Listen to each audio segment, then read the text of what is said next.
লাউ পাতা আর ডাঁটা দিয়ে মুসুরির ডাল রান্নার একটি মজার রেসিপি শেয়ার করব। আশা করি রেসিপিটি আপনাদের ভালো লাগবে।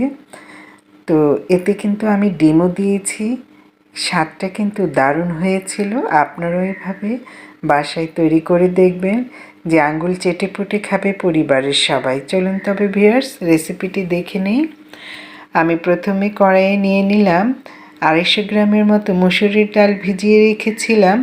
সেটি ভিজে ফুলে উঠেছে, সেটি আমি ভালো করে ধুয়ে দিয়ে দিলাম। আর দিয়ে দিয়েছি লাউয়ের পাতা 8-10টি কেটে দিয়েছি।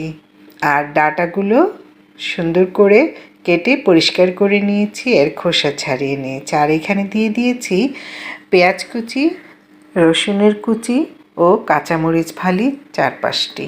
স্বাদ মতো লবণ দিয়ে দিলাম, 1 চামচ হলুদের গুঁড়ো দিয়ে দিলাম, আর জিরে গুঁড়ো দিয়ে দিলাম। মরিচের গুঁড়া আপনারা যদি ঝালটা বেশি খেতে চান দিতে পারেন। মসুরের ডাল দিয়ে এই লাউ পাতার ডাঁটা আর শাক, এটি খেতে কিন্তু অনেক মজার। এবার দিয়ে দিলাম রান্নার তেল। রান্নার তেলটা আপনারা আপনাদের স্বাদ অনুযায়ী আন্দাজ করে দিয়ে নেবেন। এবার আমি হাত দিয়ে ভালো করে সবগুলো উপকরণ মাখিয়ে নিচ্ছি। মাখানো হয়ে এলে এবার হাত ধুয়ে পানি দিয়ে দিলাম, আর 1 কাপ পানি দিয়ে দিলাম এটি সেদ্ধ করার জন্যে। ব্যাস এইভাবে আমি ঢেকে চুলায় বসিয়ে দিলাম।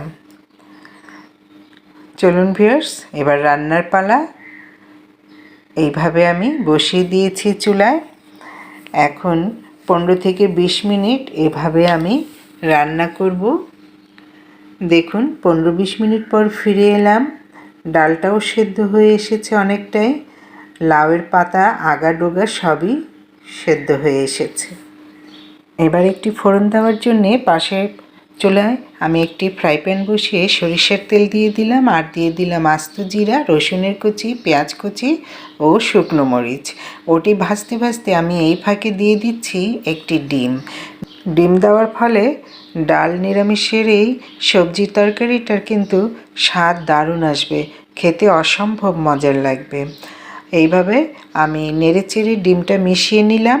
এরপর আমি ফোড়নটা, পেঁয়াজটা আর রসুনটা লাল হয়ে এসেছে, সম্পূর্ণটা দিয়ে দিলাম। এই ফোড়নের জন্যে এই সবজি ডালটা কিন্তু দারুণ লাগবে খেতে। তো ভিউয়ার্স, ভিডিওটি ভালো লাগলে পেজটি ফলো দিয়ে লাইক কমেন্ট করে দেবেন। আর যারা ইউটিউব চ্যানেল থেকে দেখছেন তারা চ্যানেলটি সাবস্ক্রাইব করে পাশে থাকা বেল আইকনটি প্রেস করে দেবেন, আর শেয়ার করে দিবেন অন্য বন্ধুদেরকে দেখার জন্যে।